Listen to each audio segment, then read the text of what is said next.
Hi, Vanessa. So thank you for sharing your presentation with us. One of the things that I appreciated was how clearly you explained the importance of communication and conflict resolution, and how intentional dialogue can shift a conflict from something adversarial into something collaborative. Your explanation reminded me that many conflicts are not actually rooted in disagreement alone, but misunderstandings, assumptions, and in the way that people interpret other people's intentions. Um, I especially valued your emphasis on listening as an active process rather than a passive one. So often, I think that people listen, they think that it simply means it's waiting for their turn to respond.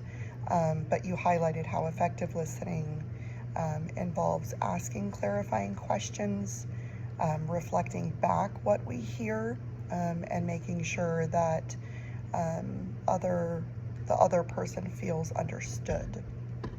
Um, so that approach I feel is powerful because it lowers defensiveness and it opens the doors to productive problem solving. So when individuals feel heard, they're much more willing to work towards a shared solution rather than staying stuck in their own position.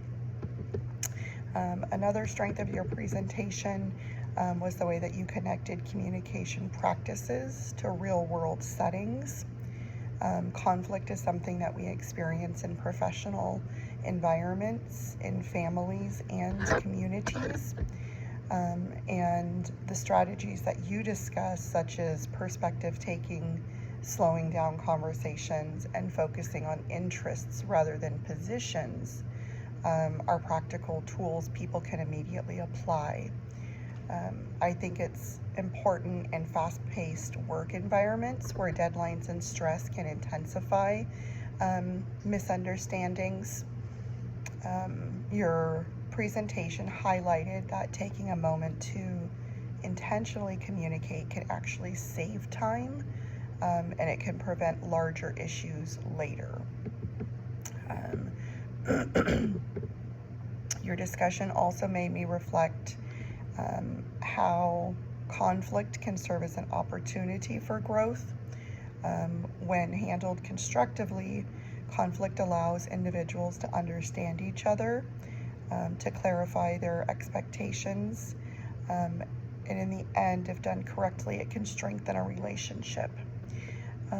Instead of viewing conflict as something to avoid, your presentation encouraged us to see it as something that can be navigated with the right communication strategies. That perspective shift is incredibly valuable, especially for those who tend to avoid difficult conversations because they fear escalation. Overall, I feel like your presentation reinforced the idea that strong communication skills are not just helpful, but they're essential for effective conflict resolution. So by focusing on dialogue, empathy, and intentional listening, you demonstrated how individuals can move beyond surface agreements and address the deeper issues that often drive conflict. So thank you for sharing such thoughtful insights and practical strategies. Your presentation provided a clear reminder that the way we communicate during conflict often determines whether relationships weaken or become stronger. Thank you. Have a good rest of your week.